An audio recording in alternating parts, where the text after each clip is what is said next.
And we're live. Well, welcome to this stream tonight. We're going to be going through Wreath and on TryHackMe, and we're going to learn a bit of C2. We're going to be learning some pivoting and some basic antivirus evasion, which will be fun.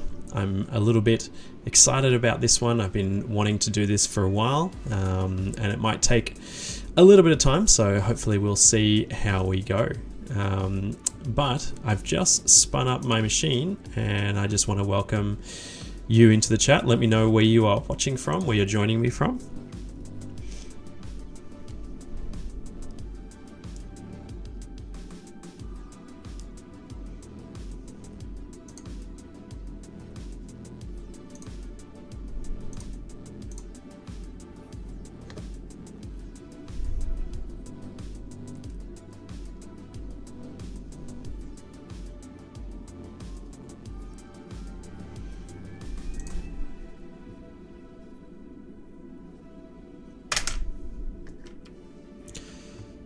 Well, I guess we should just get started.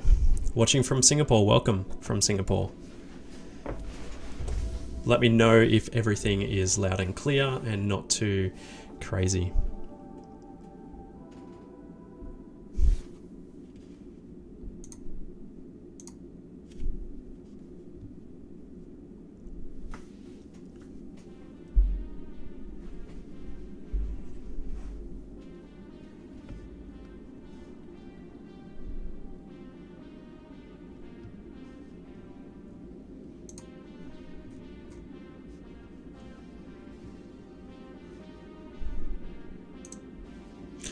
Alrighty, so tonight we'll be going through this network called Wreath. This is a pretty big task. It has, let's see how many tasks we have to do. We have 46 tasks. Thanks for letting me know, Albert. And we'll be going through things like enumerating a web server, pivoting, working through a Git server, command and control, a personal PC, AV evasion, and then exfiltration. So a full pen test on this network here. And the goal would be to learn how to pivot from our current machine into a deeper internal network, which I'm pretty excited to do. So we'll learn some tactics and techniques on how to do that, and see if we learn some skills along the way. So without any further ado, let's get started and start reading in about this. So Wreath is designed as a learning resource for beginners and with a primary focus on pivoting, working with the Empire C2 command and control framework, simple antivirus evasion techniques. The following topics will also be covered, though more briefly: code analysis, Python and PHP, locating and modifying exploits, simple web app enumeration exploitation, Git repository analysis, simple Windows post-exploitation techniques, CLI firewall administration in CentOS and Windows, cross-compilation techniques, coding wrapper programs, simple exfiltration techniques, formatting a pentest report. These will be taught in the course of exploiting the Wreath Network. This is designed as almost a sandbox environment to follow along with the teaching content. The focus will be on the above teaching points rather than on initial access and privilege escalation exploits. So unlike other machines on TryHackMe or Hack the Box, this is not mainly about the challenge, but about the actual lessons to be learned. So there's a zip file containing the tools demonstrated throughout this room. That said, whilst these will work, it would be advisable to download the latest versions of the tools as instructed by the tasks during your progression through the content rather than relying on the provided archive. There's extra videos, prerequisites. This network is designed for beginners but assumes basic competence in the Linux command line and fundamental hacking methodology. The ability to read and write a little code will also be useful. Any other required knowledge will be linked throughout the tasks. If you need help, please feel free to ask on the TryHackMe Discord. there's a channel set up for that. And then the conduct. As this network is shared amongst a number of people, it goes without saying, please don't mess things up for others in the network. There are no password changes required in any of these tasks, and no files need deleted. At various stages in this network, it will be necessary to upload files and tools to the remote box. Please upload these in the format tool and username to avoid overriding work belonging to anyone else. In short, don't be a troll, be respectful, and have fun. With that being said, let's get started. All right. Before we get into the content, we need to know how to access the network. Joining the network requires a 7-day streak. That's, yep. Whether you're on a attack box or a local machine to connect to the TryHackMe network, you'll need an open VPN, which we're connected to, with a connection pack specifically designed for this network. Well, let's see if I can get that.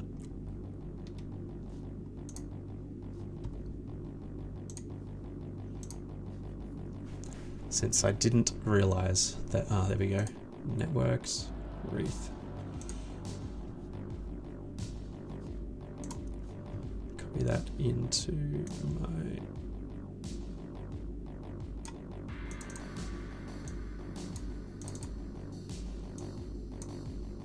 And with that, we'll kill this connection.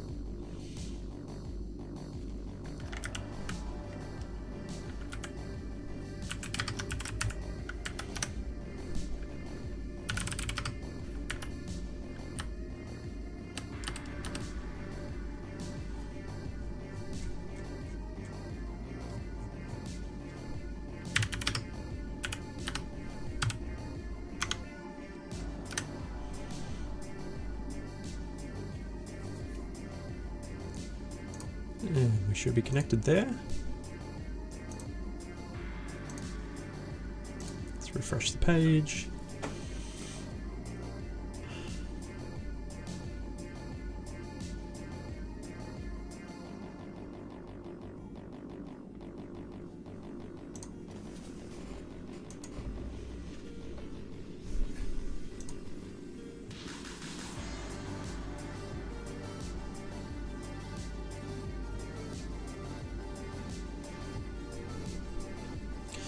If you're using a local machine, then you'll need to download the config page from the access page. If you're a subscriber, then you can use the attack box. If you're not subscribed, then you will need to download the connection pack as normal, copy and paste the contents into a file, the attack box, then connect as you would. Be aware that this is still a VPN on the attack box, so you'll need to IP your address. So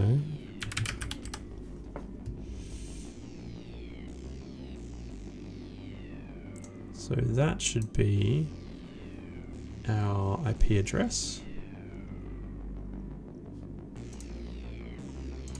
because we're connected there. So we've downloaded that, click on the green download button. So we've done that.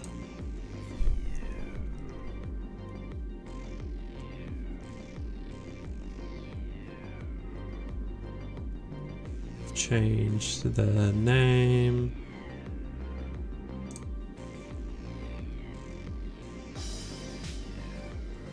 Without closing the connection, open a new terminal. This is the easiest way to run the VPN background while. If you're comfortable using the terminal multiplexer, background, yep.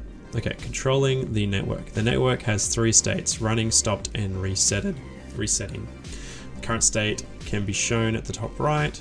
Running means that the network is fully operational and can be connected to at will. Stopped indicates that the network has gone to sleep.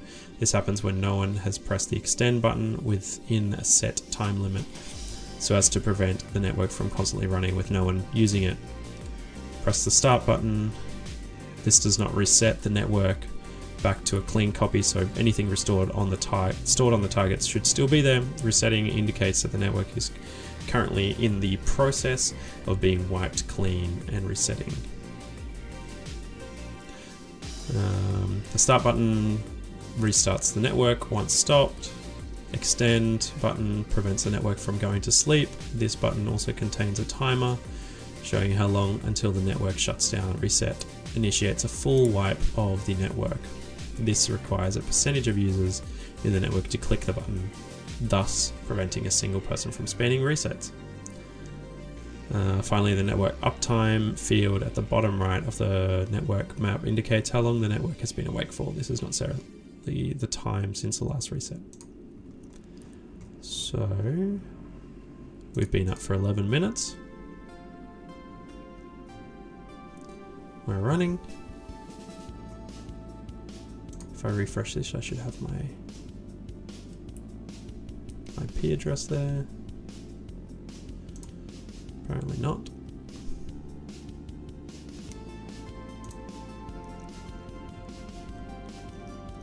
Alright, so let's look into the backstory. Out of the blue, an old friend from university, Thomas Wreath, calls you after several years of no contact. You spend a few minutes catching up before he reveals the real reason he called. So I heard you got into hacking. That's awesome. I have a few servers set up on my home network for my projects. I was wondering if you might like to assess them. You take a moment to think about it before deciding to accept the job. It's for a friend after all. Turning down his offer of payment. You will tell him, I'll do it.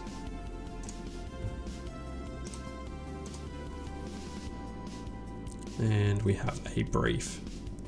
Thomas has sent over the following information about the network. There are 2 machines on my home network that host projects and stuff I'm working on in my own time. One of them has a web server that's port forwarded so that's your way in if you find a vulnerability. It's serving a website that's pushed to my Git server from my own PC for version control, then cloned to the public facing server. See if you can get into these. My own PC is also on that network, but I doubt you'll be able to get into it. Get into that as it has protections turned on, doesn't run anything vulnerable, and can't be accessed by the public facing section of the network. Well, I say PC, it's technically a repurposed server because I had a spare license lying around, but same difference. From this we can take away the following pieces of information. There are 3 machines on the network. There is at least 1 public facing server, web server. There is a self-hosted Git server somewhere on the network. The Git server is internal, so Thomas may have pushed sensitive information into it. There is a PC running on the network that has antivirus installed, meaning we can hazard a guess that this is likely to be Windows. By the sounds of it, this is likely to be the server variant of Windows, which might work in our favor. The assumed Windows PC cannot be accessed directly from the web server. This is enough to get started. Note, you are encouraged to treat this network like a penetration test. Take notes and screenshots of every step and write a full report at the end, especially if you're not already familiar with writing such reports. Keep track of any files, tools, or payloads and users you create. Would also be a good idea. Reports will not be marked, but the act of writing them is good practice for any professional work or certifications you may do in the future.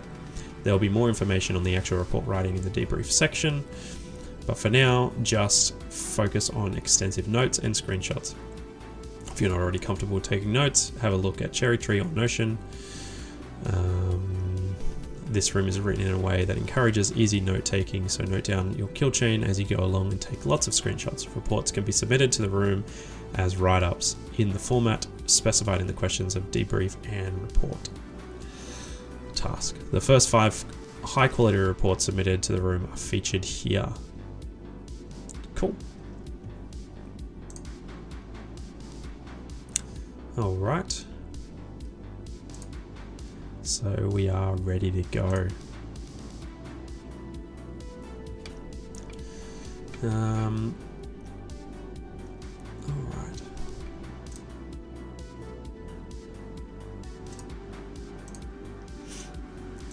right. Let's clear all this. You know what? Let's start fresh.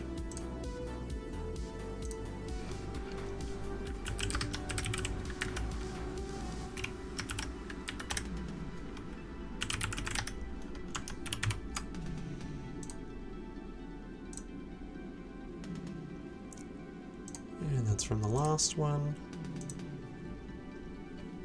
As with any attack we first begin with the enumeration phase.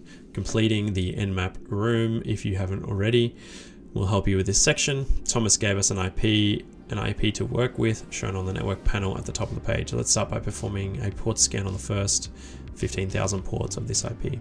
Here and in general, it's a good idea to save your scan results to a file so you don't have to rerun the same scan twice. Alright, so we have, guessing this is our first.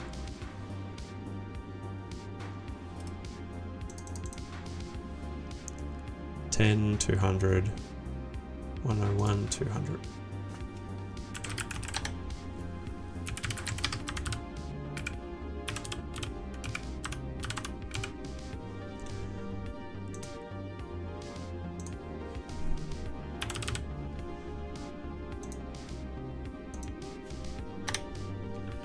All right, so we have access.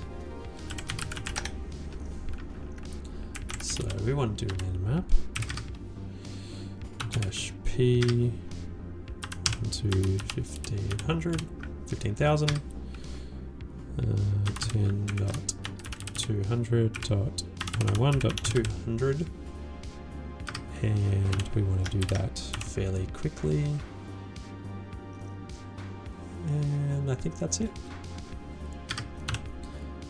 Output normal, and we want that to be web server.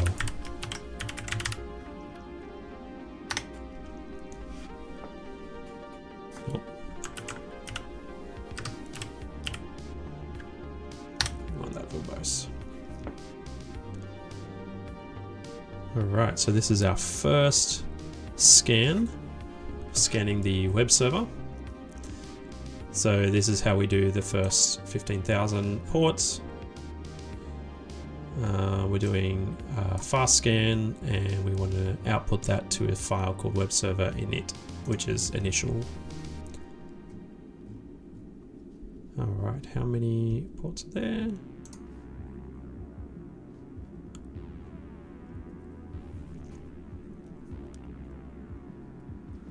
We're going to guess that there's 4. Since it's a web server, you have 22 for SSH, 80 for HTTP, and 443 for HTTPS.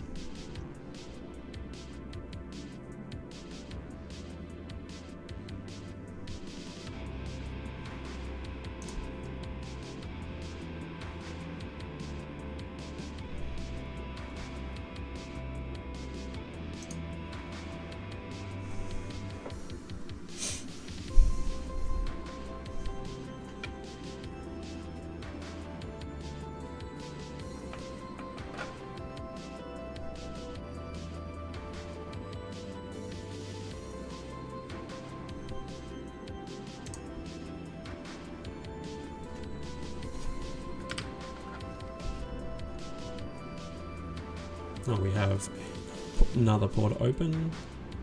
We have 5 ports. 5. Oh, apparently I did that wrong.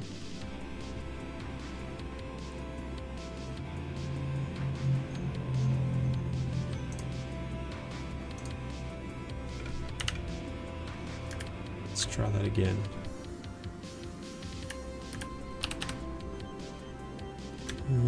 Did we miss anything? Let's just do a slower scan and see if we can find anything else.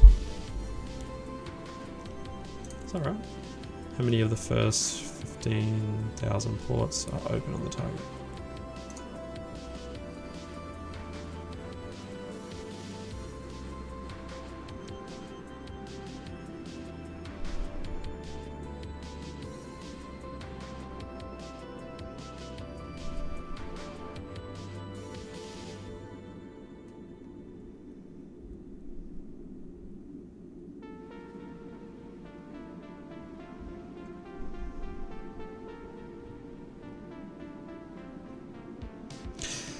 So we have a question in the chat. Hey, quick question about the EJPT. What word lists did you use for brute forcing? Is there any reliable word lists that work for all services, and how long does this scan take? Which scan are you talking about? Full word lists, anything on the machine, that's because you get given word lists in the exam. The ones that are available on the machine are enough.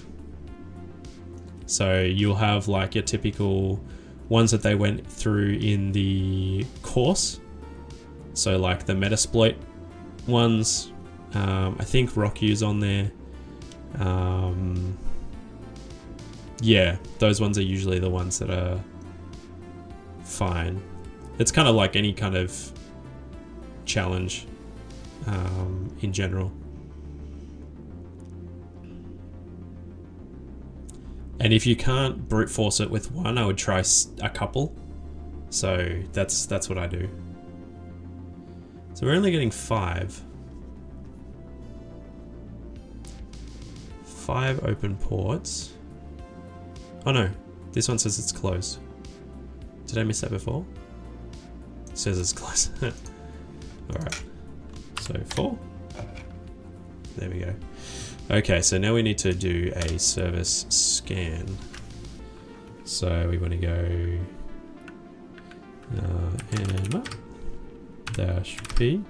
No, that's dash P 22 80 443 and 10,000 dash SVC.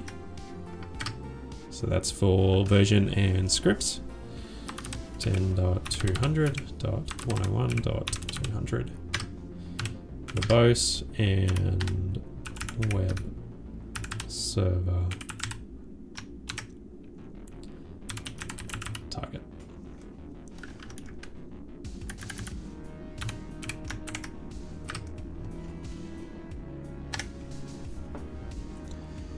All right.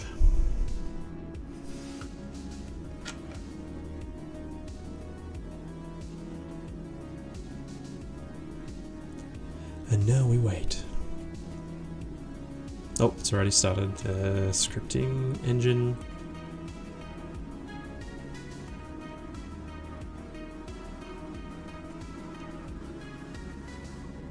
When you're doing an Nmap scan, it's always really good to do like a quick scan of all of the ports, find out what's open, and then just hone in on the ports that are open and scan those with your service version and scripting. So you don't waste time scanning each and every port essentially twice.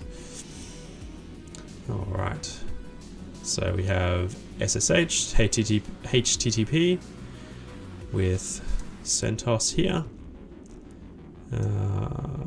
another HTTP with SSL. What else?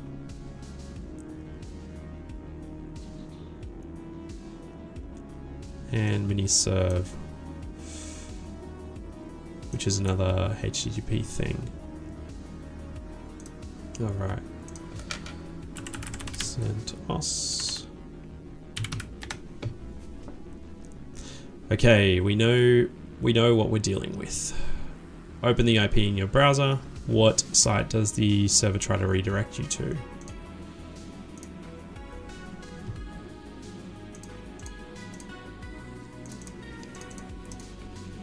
So 10.200.101.200. Thomas Wreath. So copy.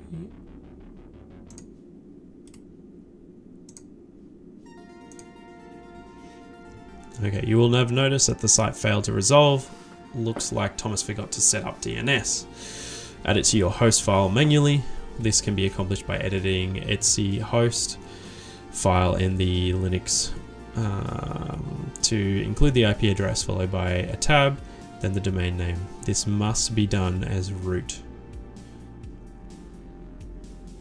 It looks like something like this when you're done. Okay.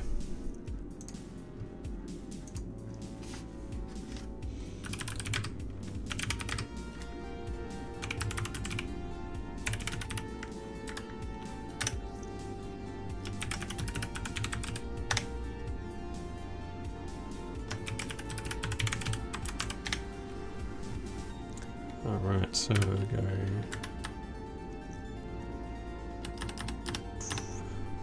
And we want to go 10.200.200. And we want autonomous Wreath dot, is it THM? Yep.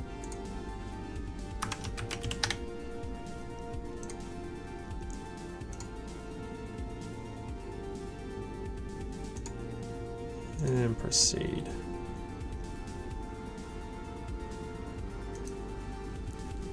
Alright. Done that. Reload the web page. It should now resolve, but it will give you a different error. Yep. This occurs because the box is not really connected to the internet and so cannot have a signed TLS certificate. In this instance, it is safe to click Advanced Accept Risks, however you should never do this in the real world.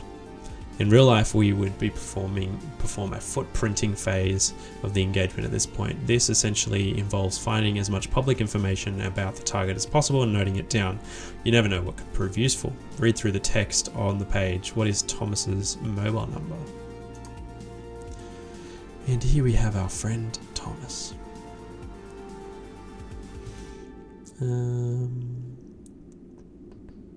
Experience. Interests.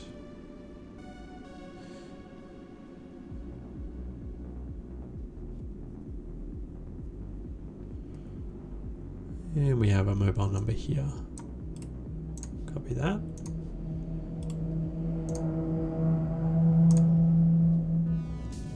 Let's have a look at the highest open port. Look back at the service scans. What server version does Nmap say it's running here?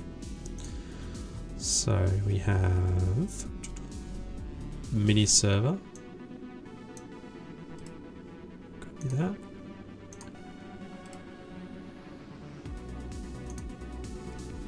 And apparently needs the rest.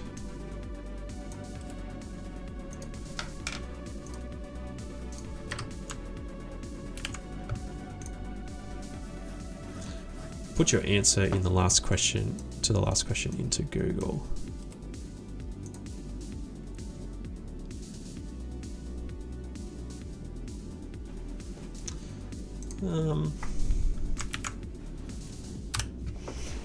Hi, do you consider going through Hack the Box's CPTS path taking the exam?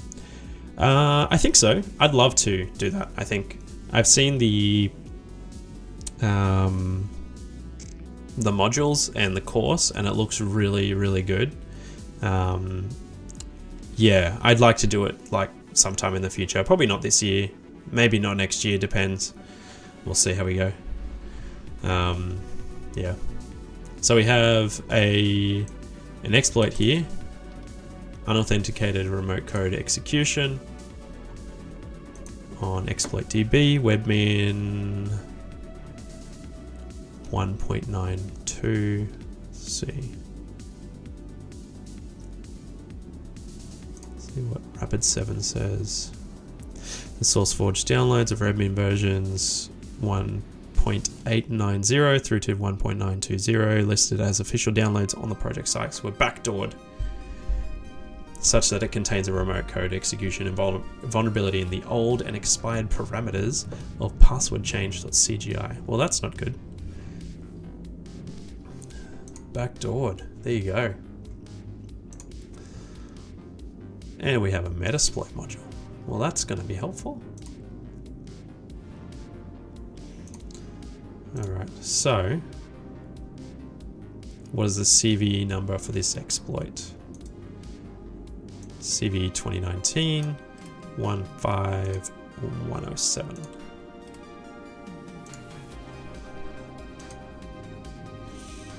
Are you thinking of doing the CPTS? We have everything we need to break into this machine. Let's get going. Indeed. Alright, so now we're in the exploitation phase. In the previous task, we found a vulnerable service running on the target, which will give us the ability to execute commands on the target. The next step would usually be to find an exploit for this vulnerability. There are often exploits available online for known vulnerabilities. Cover searching for these in an upcoming task. However, in this instance, an exploit is provided here. What is this? This guy's designed this exploit. Start by cloning the repository. This can be done with the following command. All right, so let's copy this.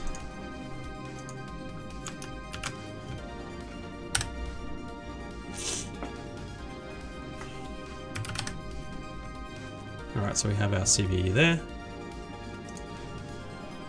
This creates a local copy of the exploit on our attacking machine. Navigate into the folder, then try to install the required libraries. So we'll just copy this.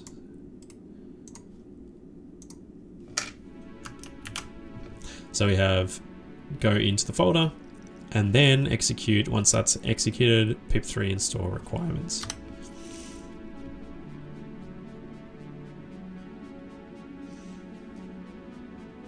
Great, so now we have all our requirements installed. If this doesn't work, you may need to install pip again. Let's see if that script is an executable. Yep. All right, so now never run an unknown script from the internet. Read through the code and see if you can get an idea what it's doing. Don't worry, if you aren't familiar with Python in this case, the exploit was coded by the author of this content and is being run in a lab environment, so you can infer that it isn't malicious. It is, however, good practice to read through your scripts before running them. Once you're satisfied with the script, that the script will do what it says it will, run the exploit against the target. All right, let's have a look. Let's go vim. All right, so we're going to be importing from a bunch of libraries. Argparse, request, signal, SSL, random string, OS socket. I'm not super great at reading code. So we have a bunch of colors brought in, I think, to make it look pretty.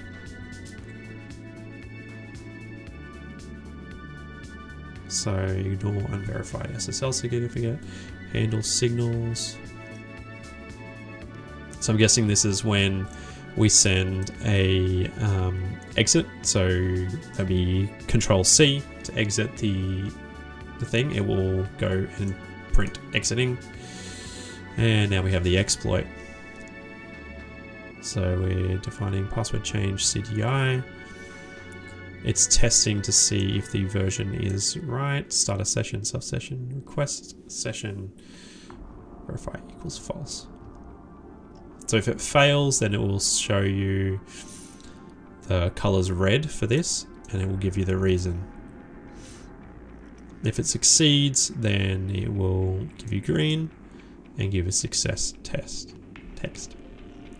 Give you a warning and info in different colors, and that's what our colors were for. Argument parsing.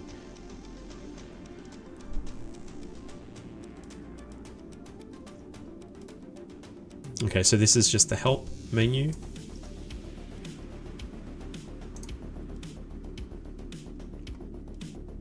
This gives you checks to see if you're giving it a valid port.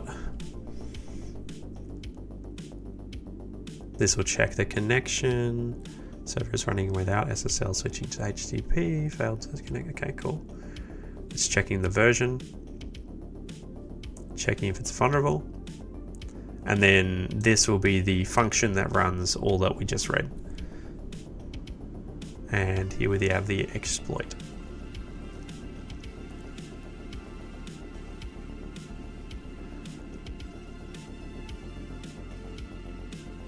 So it's sending a request to the server with the header, referrer, and then self args SSL.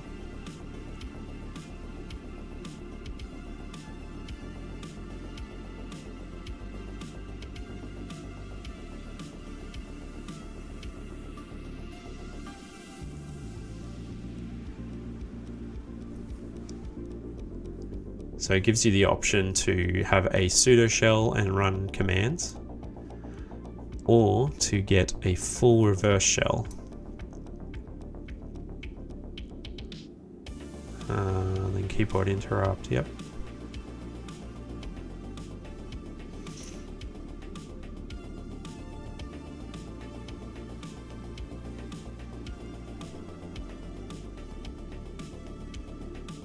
Cool. Okay, so when you ask for a shell, it will ask you for your IP and for the port number for the shell.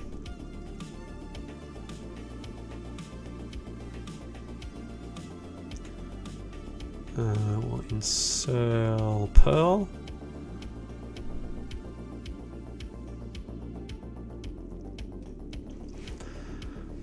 Well, that's pretty cool, watching from Algeria. After the PMPT, I'm looking at doing, next year I'll probably be doing the OSCP, to be honest. And then it will run the exploit here. Cool, this is nicely coded. All right.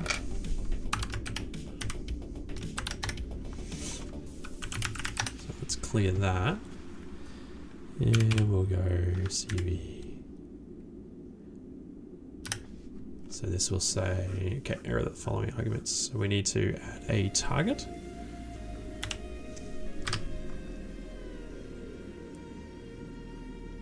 $10.200.101.200-P, and then we go 10,000. Server is running SSL mode, connected successfully, it's vulnerable, and we have a sudo shell.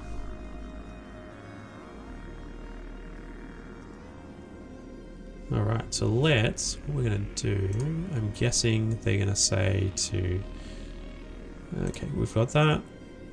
Which user was the server running as?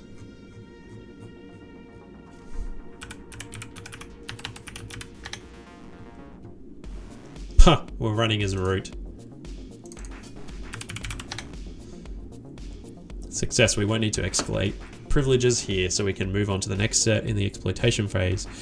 Before we do though, it's nice though this sudo shell it's not a full reverse shell. Get a reverse shell from the target. You can either do this manually or by typing shell in the sudo shell and following the instructions given.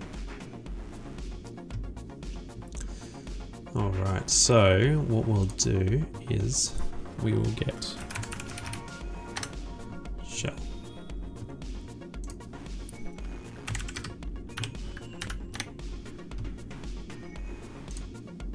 And that will be, what is our IP address?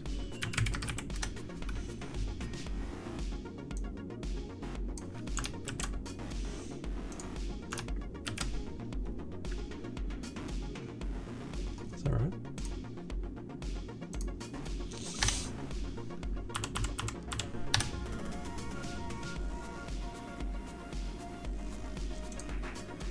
Yep, my account listener is on. Cool, so now we have a shell.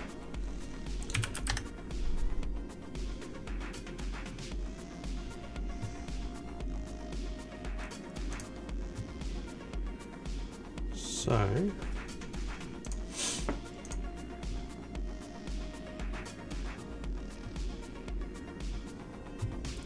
what is the root user's password hash? We will want to do a bin bash -I.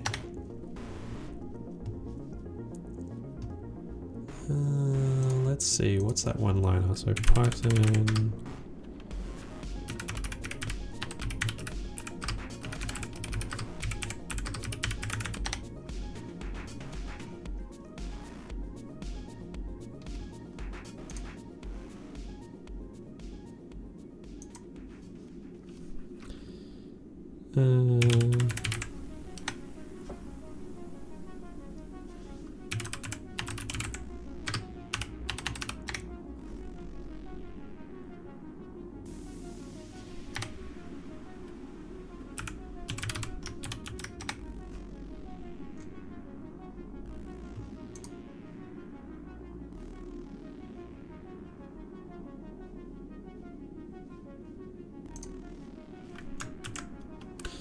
So we broke that.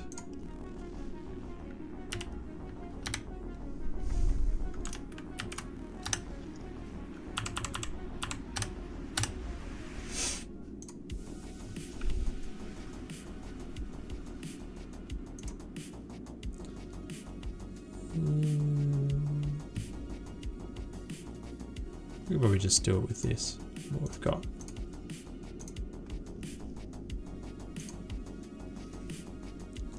So we need to push-i to give us an interactive shell.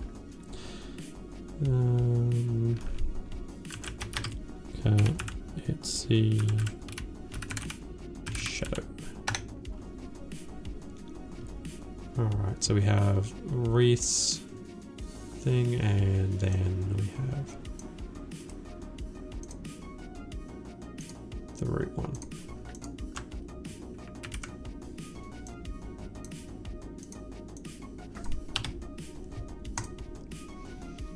Okay, you won't be able to crack the root password hash, but you might be able to find a certain file that will give you a consistent access to the root user account through one of the other services in the box. That would be SSH.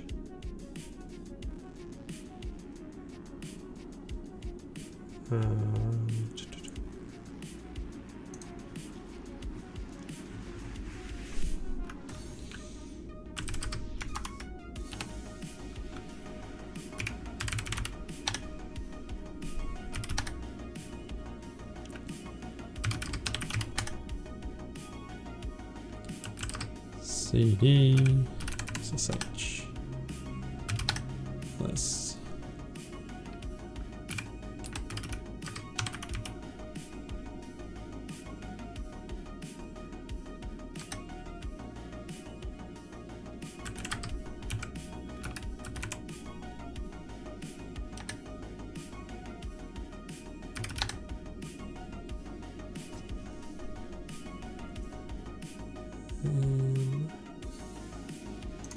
subby /root /.ssh ID RSA. Cool. Download the key, copying and pasting it to a file on your attacking machine works. Then use the command substituting in the name of the key to obtain persistent access on the box. All right. ID_RSA.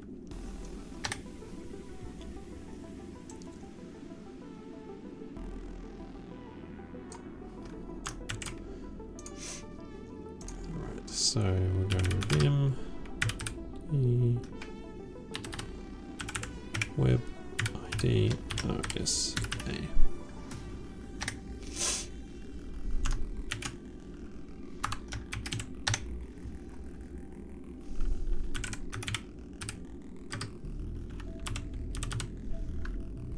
So what was 600 web ID RSA.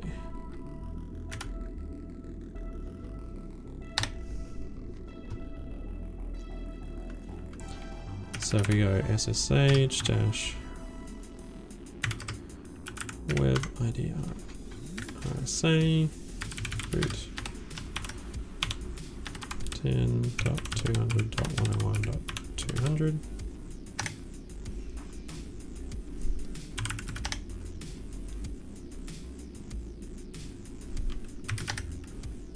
Cool. All right, so we have access now.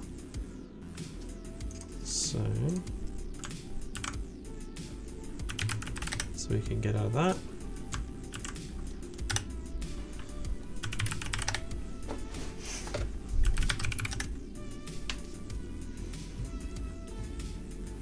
All right, let's take some notes here.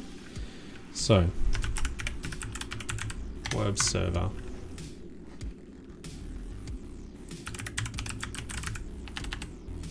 Enumerated the services,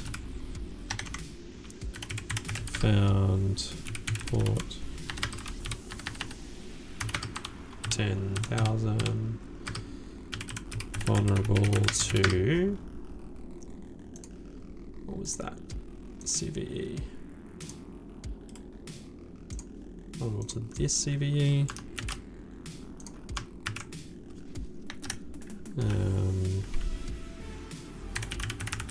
Gained initial access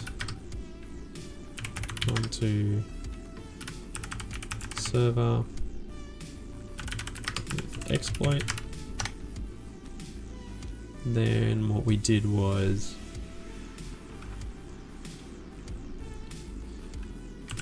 copied private key to attacker and established assistance.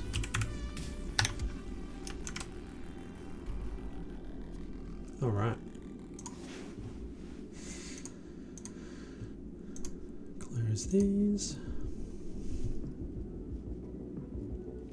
All right. So we have everything we need now. Let's move on to the next section, pivoting.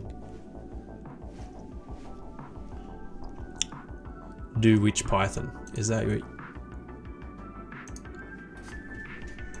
So we go do which Python. Oh, sorry, which Python. My bad.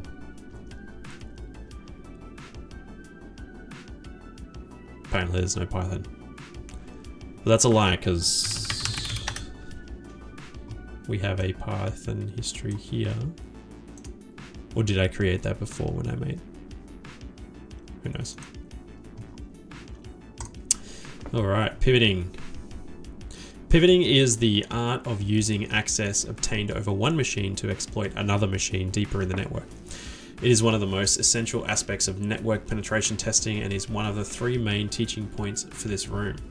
Put simply, by using one of the techniques described in the following tasks or others, it becomes possible for an attacker to gain initial access to a remote network and use it to access other machines in the network that would not otherwise be accessible.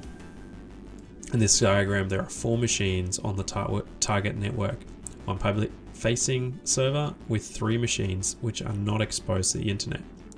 By accessing the public server, we can then pivot to attack the 3 main targets. This is an example diagram. It is not representative of the Wreath network. So we have the attacker, public facing server, and then we have an internal network that is isolated from the internet, basically. This section will contain a lot of theory for pivoting for both Linux and Windows compromised targets, which we will then put into practice against the next machine in the network. Remember though, you have a sandbox environment available to you with the compromised machine in the Wreath network.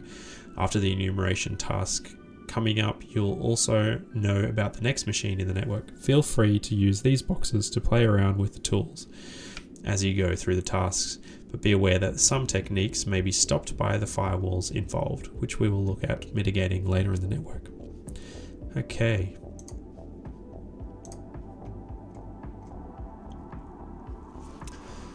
High-level overview. The methods we use to pivot tend to vary between the different target operating systems. Frameworks like Metasploit can make the process easier. However, for the time being, we'll be looking at more manual techniques for pivoting. There are 2 main methods encompassed in this area of pen testing: tunneling or proxying, and port forwarding. Creating a proxy type connection through a compromised machine in order to route all desired traffic into the targeted network. This could potentially also be tunneled inside another protocol, so like SSH tunneling, which can be useful for evading a basic IDS or firewall. Port forwarding. Creating a connection between a local port and a single port on a target via a compromised host. A proxy is good if we want to redirect lots of different kinds of traffic into our target network. For example, with an Nmap scan, or to access multiple ports on multiple different machines. Port forwarding tends to be faster and more reliable, but only allows us to access a single port or a small range on a target device.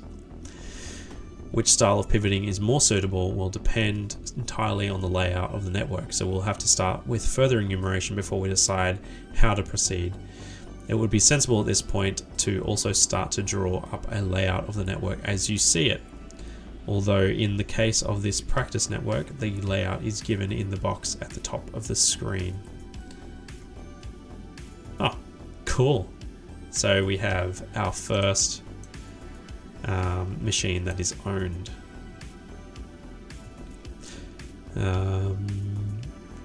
As a general rule, if you have multiple possible entry points, try to use a Linux/Unix target where possible, as these tend to be easier to pivot from. An outward-facing Linux server is absolutely ideal, which is what we have.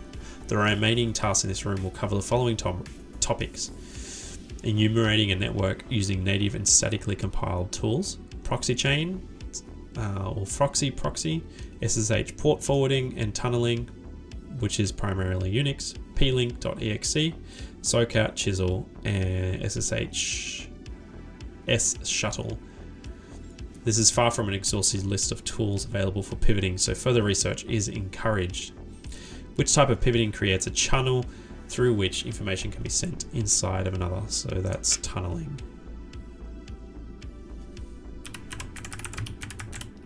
Is it double L? Yes.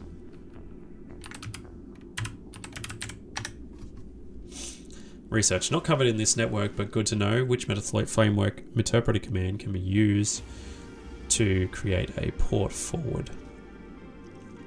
I do know that. Let me just open up my notes.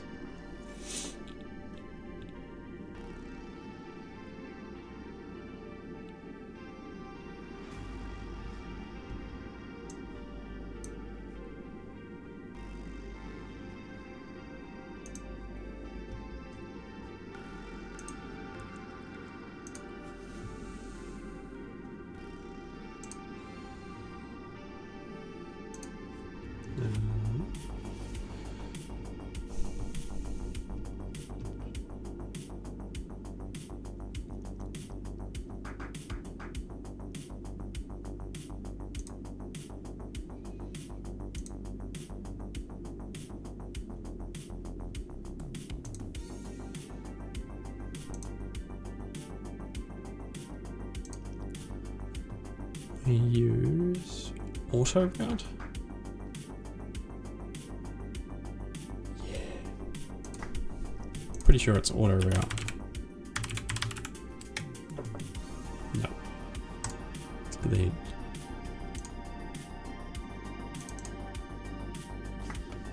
Is it port forward? Yeah, that was that one. Port forward.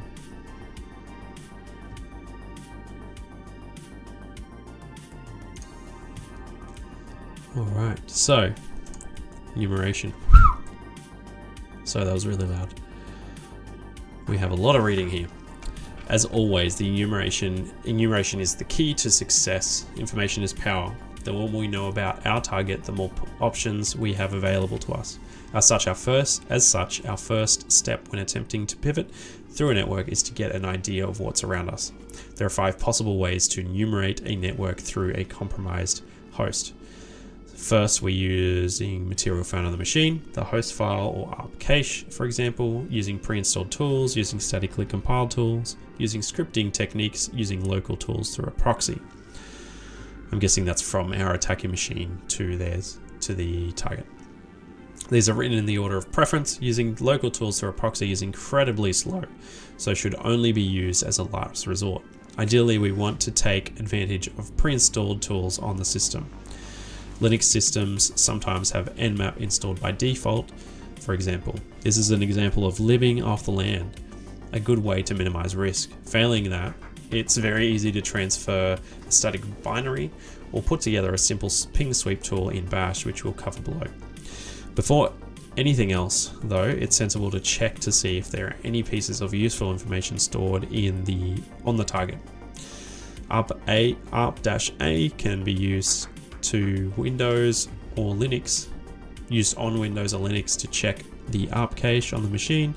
This will show you any IP addresses of hosts that the target has interacted with recently. Equally, static mappings Equally, static mappings can be found in etc host or etc resolve.conf on Linux may also identify any local DNS servers which may be misconfigured to allow something like a DNS zone transfer attack, which is out of the scope of this content, but worth looking into. On Windows, the easiest way to check the DNS servers for an interface is with ipconfig/all. Linux has an equivalent command as an alternative to reading the resolve.conf, which is the nmcli dev show. If there are no useful tools already installed on the system and the rudimentary scripts are not working, then it's possible to get static copies of many tools. These are versions of the tools that have been compiled in such a way as to not require any dependencies from the box. In other words, they could theoretically work on any target, assuming the correct OS and architecture.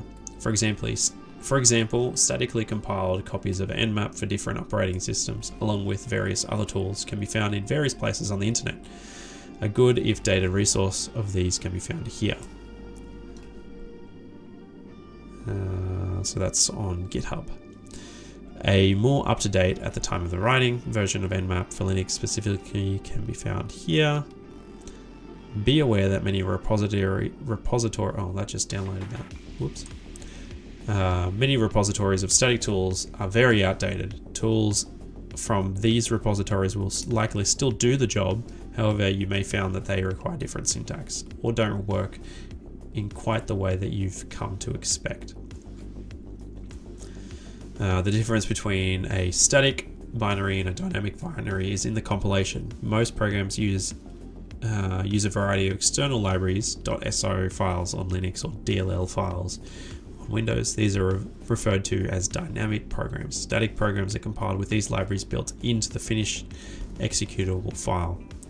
When we're trying to use the binary on a target system, we will nearly always need a statically compiled copy of the program, as the system may not have the dependencies installed, meaning that a dynamic binary would be unable to run. Finally, the dreaded scanning through a proxy. This should be an absolute last resort, as scanning through something like proxy chains is very slow and often limited. You cannot scan UDP ports through a TCP proxy, for example.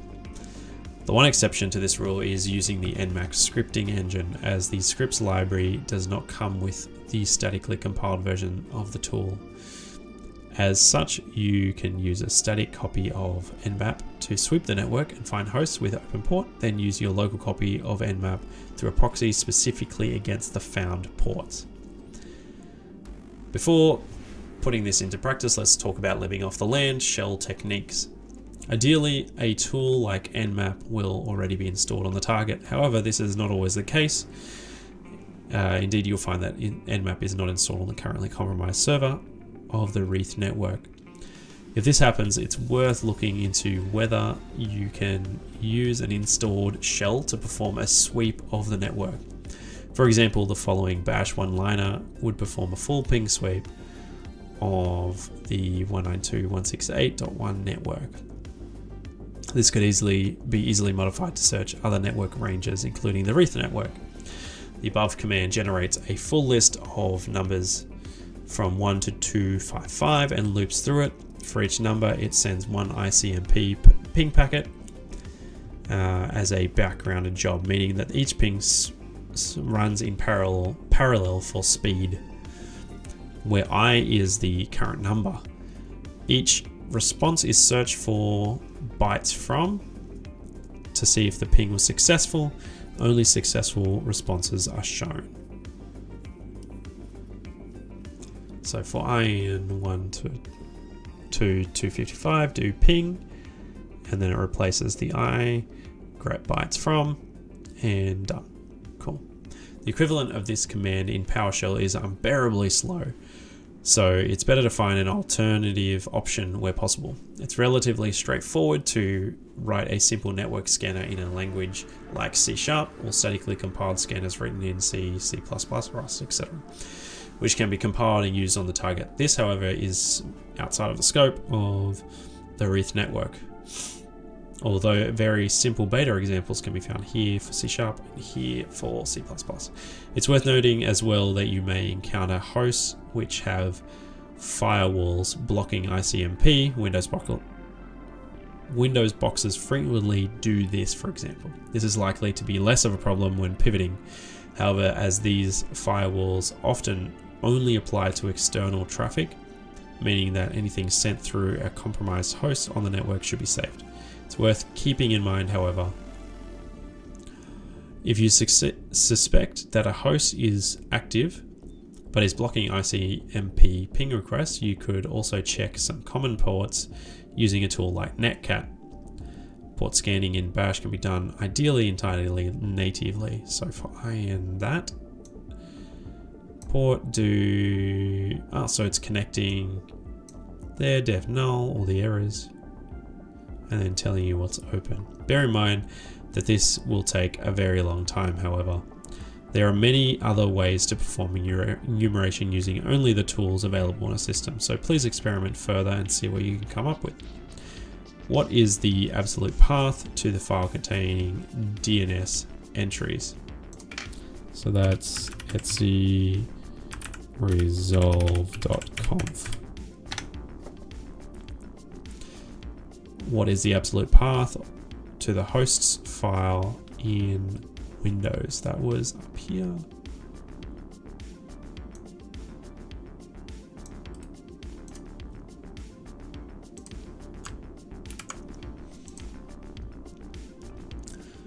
How could you see which IP addresses are active and allow ICMP echo repress on the /24? Okay, using Bash. So we want to copy this.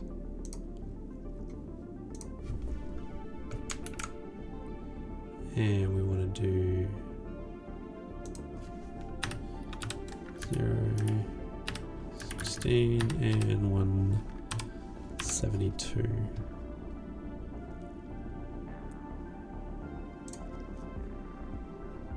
Cool.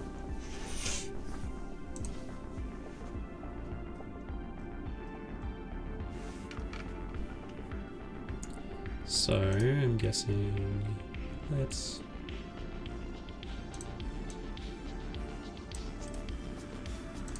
copy this.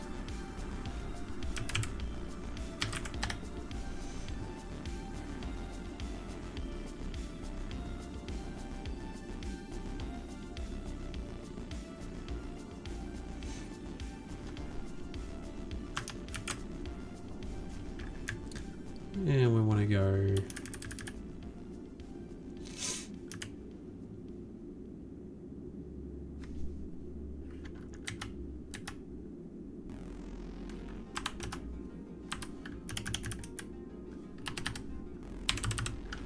I'm going to try to ping, so 10.200 that.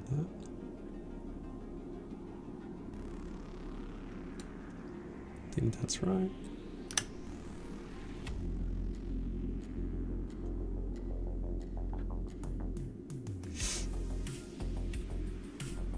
So we got a 250.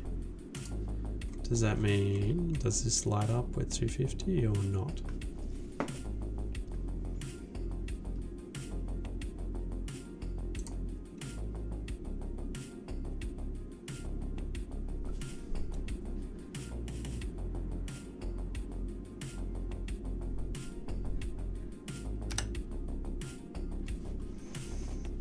So we've got a 200, 250 is the one, the other one we have, and one will be our gateway.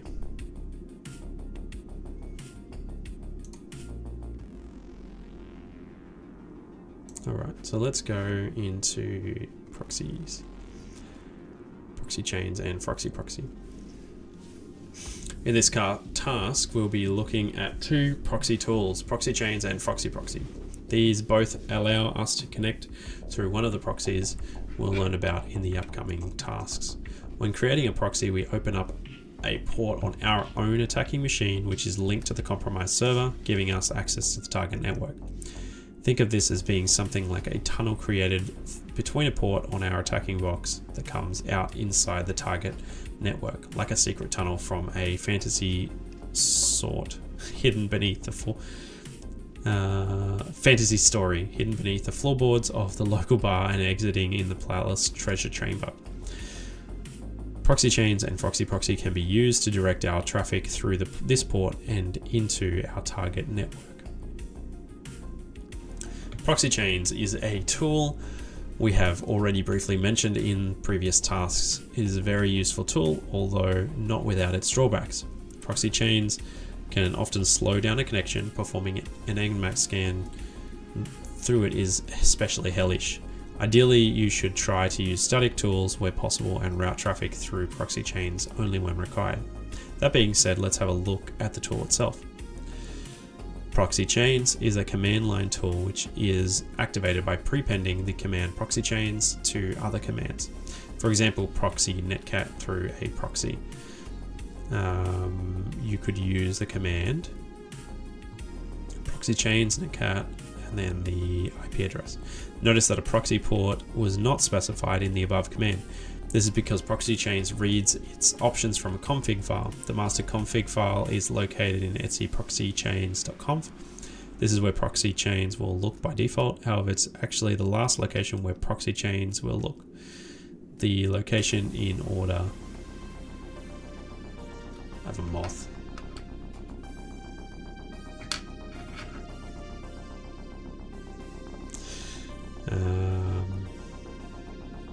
It's actually the last location where proxy chains will look. The locations in order are current directory, proxy chains, etc proxy chains. This makes it extremely easy to configure proxy chains for a specific assignment, although without altering the master file. Simply execute cp etcproxychains.conf, then make any changes to the config file like in a copy stored in the current directory.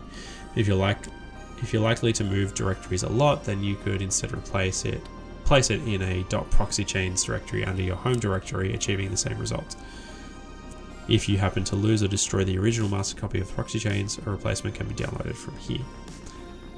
Speaking of the proxy chains conf file, there is only one section of particular use to us at this moment of time. Right at the bottom of the file are the servers used by the proxy. You can set more than one server here to chain proxies together. However, for the time being, we will stick to one proxy.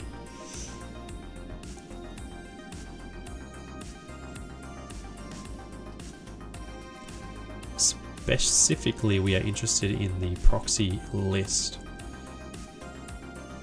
It is here that we can choose which ports to forward the connection through. By default, there is one proxy set to localhost port 9050. This is the default port for a Tor entry point. Should you choose to run one on your attacking machine. That said, it is not hugely useful to us. This should be changed to whichever arbitrary port is being used for the proxies we'll be setting up in the following tasks. There is one other line in the proxy chains configuration that is worth paying attention to, specifically related to the proxy DNS settings. Proxy_DNS. If performing an NAT scan through proxy chains, this option can cause the scan to hang and ultimately crash. Comment out proxy DNS line using a hashtag at the start of the line before performing a scan through the proxy. Other things to note when scanning through proxy chains. You can only use 2CP scans, so no UDP or SYN scans. ICMP echo packets will also not work through the proxy, so use the -PN switch to prevent Nmap from trying it. It will be extremely slow. Try to only use Nmap through a proxy when using the NSE. So use a static binary to check for open ports and hosts before proxying a local copy of Nmap to use the scripts library.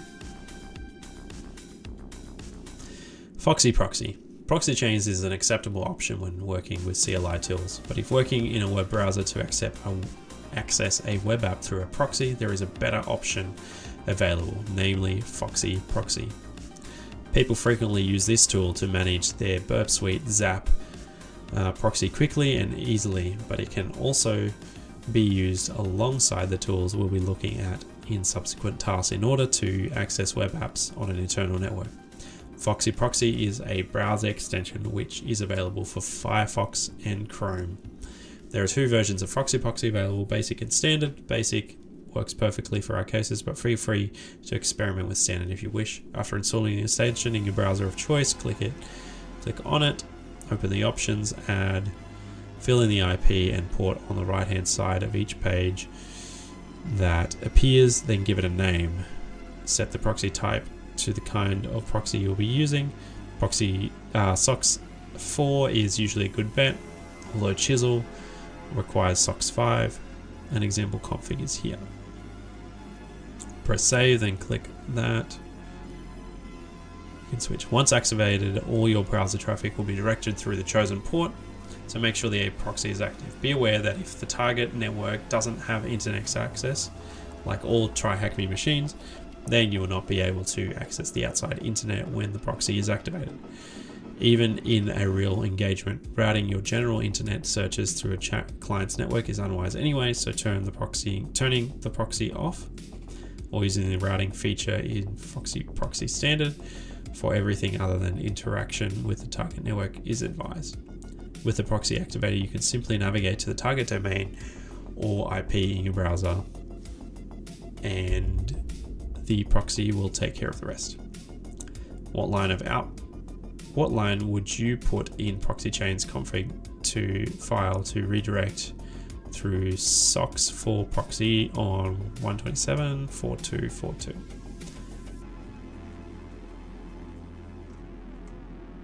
So that would be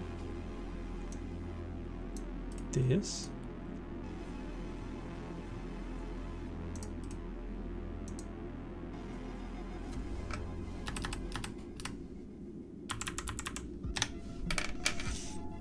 What command would you use to telnet through a proxy to 172? So that would be proxy chains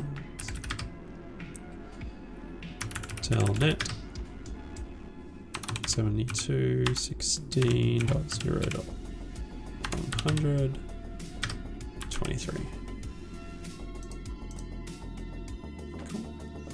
You have discovered a web app running on a target inside an isolated network. Which tool is more apt for proxying to web app? Proxy chains or Foxy Proxy? Foxy Proxy.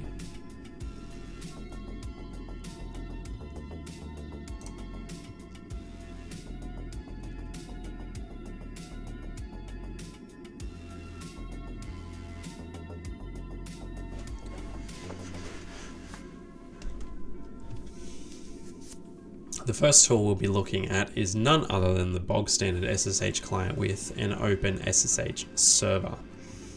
Using these simple tools, it's possible to create both forward and reverse connections to make SSH tunnels, allowing us to forward ports and or create proxies.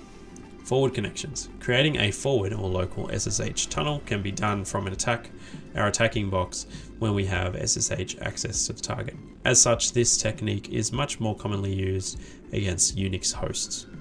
Linux servers in particular commonly use SSH, active and open. That said, Microsoft recently brought out their own implementation of the open SSH server, native to Windows. So this technique may begin to get more popular in this regard if the feature were to gain more traction. There are 2 ways to create a forward SSH tunnel using the SSH client: port forwarding and creating a proxy. Port forwarding is accomplished with the -L switch. This creates a link to a local port. For example, if we had SSH access to this IP address and there's a web server running on this IP address, we could use this command to create a link to the server on that IP. So SSH-L, we specify the port, the IP and the port that we want to connect to, user at the SSH place, and then their -fn. We could then access the website on the web server IP by navigating to port 8000 on our own attacking machine, for example by entering localhost 8000 into a web browser. Using this technique, we have effectively created a tunnel between port 80 on the target and port 8000 on our own box. Note that it's good practice to use a high port out of the way for the local connection. This means that the low ports are still open for their correct use if we wanted to start our own web server to serve an exploit to the target. It also means that we do not need to use sudo to create the connection. The FN combined switches does two things. F backgrounds the shell immediately so we have our own terminal back, and -n tells SSH that it doesn't need to execute any commands, only set up the connection. So that's for port forwarding. Proxies are made using the D switch, for example D1337. This will open up port 1337 on your attacking box as a proxy to send data through into the protected network. This is useful when combined with a tool such as proxy chains. An example of the command is ssh-d and then the user. This again uses the -fn switches to background the shell. The choice of 1337 is completely arbitrary. All that matters is that the port is available and correctly set up in your proxy chain's configuration file. Having this proxy set up would allow us to route all of our traffic through into the target network. And reverse connections. Reverse connections are very possible with the SSH client, and indeed may be preferable if you have a shell on the compromised server, but not SSH access. They are, however, risky as you inherently must access your attacking machine from the target, be it by using credentials or preferably a key-based system. Before we can make a reverse connection safely, there are a few ways we need to take. First, generate a new set of SSH keys and store them somewhere safely. This will create two files, a private and a public key. The second step is to copy the contents of the public key, the file ending with .pub, then edit the SSH authorized keys file on your attacking machine. You may need to create the SSH directory and authorized keys file first. On a new line, type the following line, then paste in the public key. And echo, this account can only be used for port forwarding, no agent forwarding, no X11 forwarding, no PTY. This makes sure that the key can only be used for port forwarding, disallowing the ability to gain a shell on your attacking machine. The final entry in the authorized keys file should look something like this. And we've got a public key. Next, check if the SSH server on your attacking machine is running. Sudo systemctl, yep. If the service is running, then you should get a response that looks like this with active shown. Active here. If the status command indicates that the server is not running, then you should restart the service with the systemctl start SSH command. The only thing left to do is to do the unthinkable. Transfer the private key to the target box. This is usually an absolute no-no, which is why we generated a throwaway set of SSH keys to be discarded as soon as the engagement is over. With the key transferred, we can then connect back with a reverse port forward using the following command, ssh-r, and then the rest of that. To put that into context of our fictitious IPs, if we have a shell on .5 and want to give our attack box .20 access to the web server on .10, we could use this command on the 172.16.0.5 machine. This would open up a port forward to our Kali box, allowing us to access .10 web server in exactly the same way as the forwarded connection we made before. In newer versions of the SSH client, it is possible to create a reverse proxy. This may not work with older clients, but this command can be used to create a reverse proxy in clients which do support it. This again will open up a proxy, allowing us to redirect traffic into the target network. Note: modern Windows comes with an inbuilt SSH client available by default. This allows us to make use of the technique in Windows systems, even if there is not an SSH server running on the Windows system we're connecting back from. In many ways, this makes the next task covering plink.exe redundant. However, it is still very relevant for older systems. To close any of these connections, type ps aux grep SSH into the terminal of the machine that created the connection, find the process ID, and then kill it. If you're connecting to an SSH server from your attacking machine, to create a port forward would be a local L port forward or remote -L. Which combination of which switch combination can be used to background? So that's -FN. It's a good idea to enter our own password on the remote machine to set up a reverse proxy. Nay. What command would you use to create a pair of throwaway keys for reverse connection? SSH-keygen. If you want to set up a reverse port forward from port 22 of a remote machine to port 222, a local machine, using a key file called IDRSA and backgrounding the shell, what command would you use? Assume your username is Callie. So reverse port forward.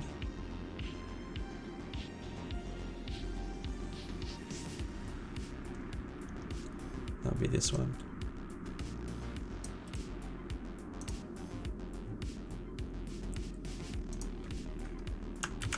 Alright, so here we want ID RSA.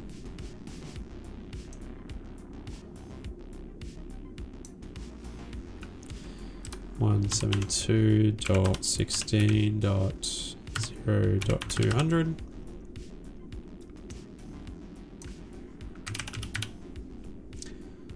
Callie. All right.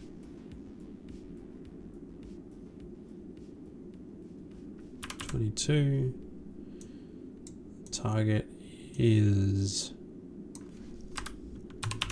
.16.0.100 and our local port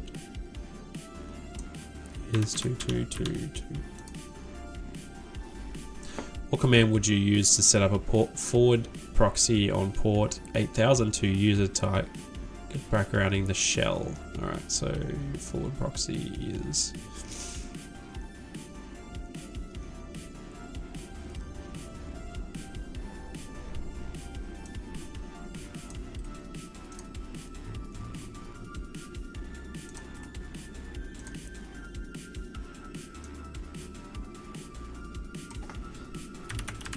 target.TryHackMe 1000. If you had SSH access to a server with a web server running internally on port 80, only accessible itself, that, how would you forward it to port 8000 on your attacking machine, assuming the username is user and backgrounding shell? So that is the port forward. Copy that. So we want 8000, port 80.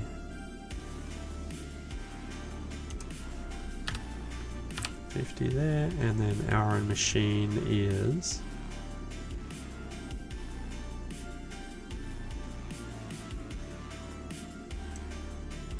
guessing we're going to go 127.0.0.1.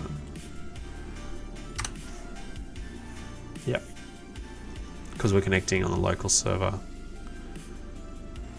All right.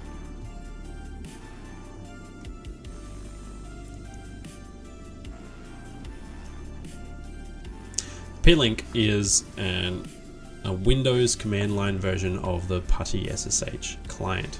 Now that Windows comes with its own inbuilt SSH client, Plink is less useful for modern web servers.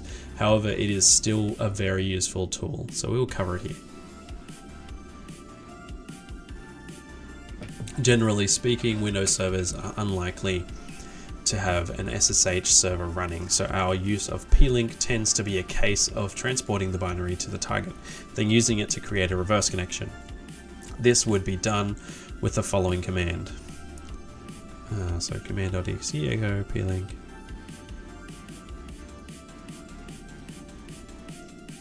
Notice that this syntax is nearly identical to previously when we were using standard OpenSSH client.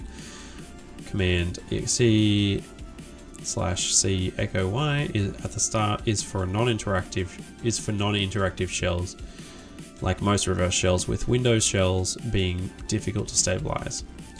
In order to get around the warning messages that the target has not connected to this host before. To use our example from before, if we have access to 172.5 and would like to forward a connection to .10 port 80 back to 8000 our attacking machine, we could use the command, this one. Note that any keys generated by SSH keygen will not work properly here. You will need to convert them using the PuTTygen tool, which can be installed on Kali using sudo apt install PuTTy tools. After downloading the tool, conversion can be done with PuTTygen key file and then output.ppk. Substituting in a valid file for the key file and adding in the output file. The resulting ppk file can then be transferred to the Windows target and used in exactly the same way as with the reverse port forwarding taught in the previous task. Despite the private key being converted, it will still work perfectly with the same public key we added in the authorized files before. Plink is notorious for going out of date quickly, which often results in failing to connect back. Always make sure you have an up-to-date version of the exe. Whilst there is a copy pre-installed on Kali, downloading a new copy from here before a new engagement is sensible. And that's the website. What tool can be used to convert OpenSSH keys into PuTTY style keys? That is PuTTygen. Almost sounded like pathogen.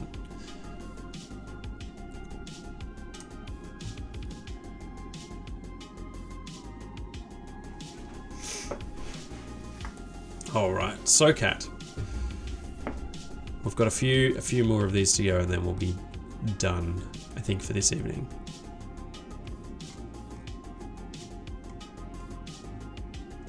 Socat is not just great for fully stable Linux shells, it's also superb for port forwarding. The one big disadvantage of Socat, aside from frequent problems people have learning the syntax, is that it is very rarely installed by default on a target. That said, static binaries are easy to find for both Linux and Windows. Bear in mind that Windows versions is unlikely to bypass antivirus software by default, so custom compilation may be required. Before we begin, it's worth noting, if you have completed the What the Shell room, you will know that Socat can be used to create encrypted connections. The technique shown here could be combined with the encryption option detailed in the shells room to create encrypted port forwards and relays. To avoid overly complicating this section, this technique will not be taught here. However, it's worth experimenting with this in your own time. Whilst the following techniques could not be used to set up a full proxy into a target network, it is quite possible to use them to successfully forward ports from both Linux and Windows compromised targets.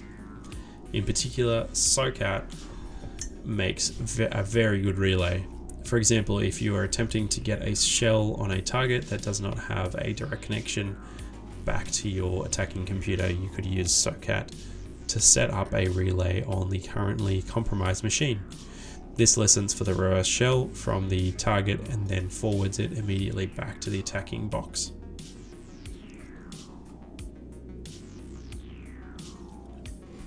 So we set up a Socat forwarder, we get a reverse shell, and then it forwards it back to us.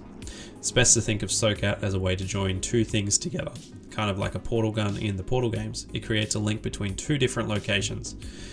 This could be two ports on the same machine. It could be to create a relay between two different machines. It could be to create a connection between a port and a file on the listening machine, or many other things. It is an extremely powerful tool which is well worth looking into in your own time. Generally speaking, however, hackers tend to use it to either create reverse or bind shells, or as in the example above, create a port forward. Specifically in the above example, we're creating a port forward from a port on the compromised server to a listening port on our box. We could do this by the other way, though, by either forwarding a connection from the attacking machine to a target inside the network, or creating a direct link between a listening port on the attacking machine with the service on the internal server. This later application is especially useful as it does not require opening a port on the compromised server. Before using Socat, it will usually be necessary to download a binary for it, then upload it to the box. For example, using Python, then curl it.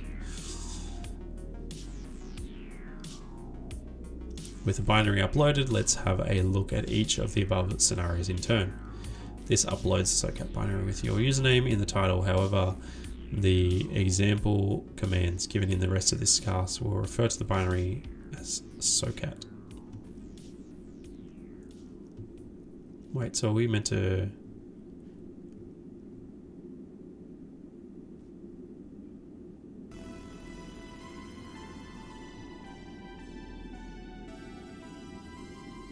meant to do this?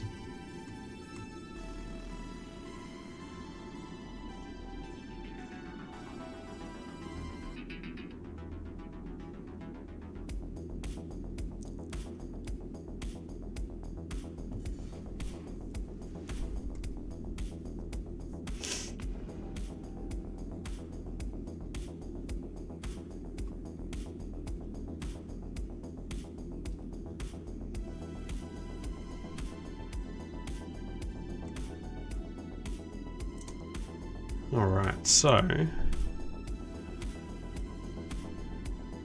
we'll give this a go.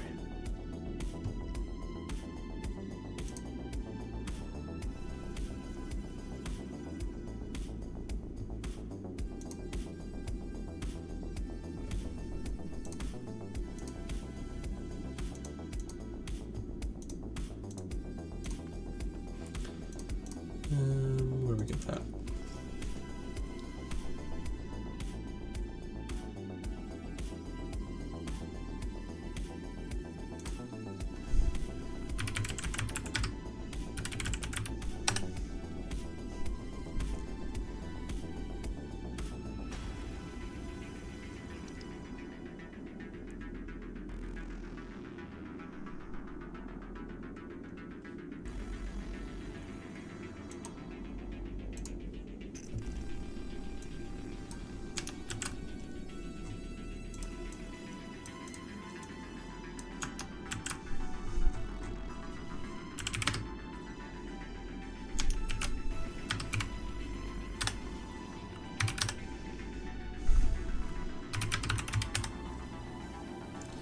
Alright, so we'll go Python 3 HTTP server.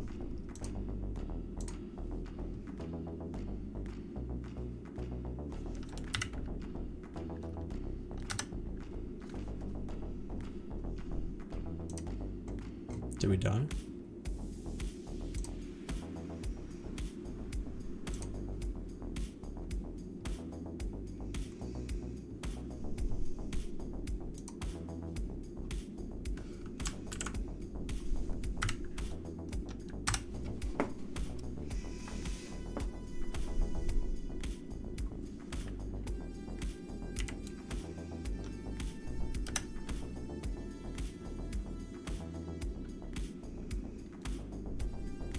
Okay.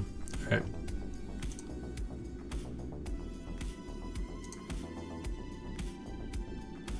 think we're stuck. Alright, I think we're going to stop here because I'd like to give some time to these pivoting things. We've got into the web server, we've got a shell, and we've got all of these pivoting techniques to go through, and that would be really cool to do. But it's pretty late. So I'm going to stop here, and we'll keep reading this the next time we pick this up, which will be next week. But I'll give these a play around so I can be familiar with them and demonstrate them.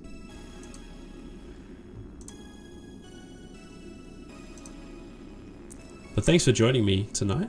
I hope you learnt something about pivoting and some exploitation, and we'll continue this Wreath thing next week. It's good to hang out. See you then.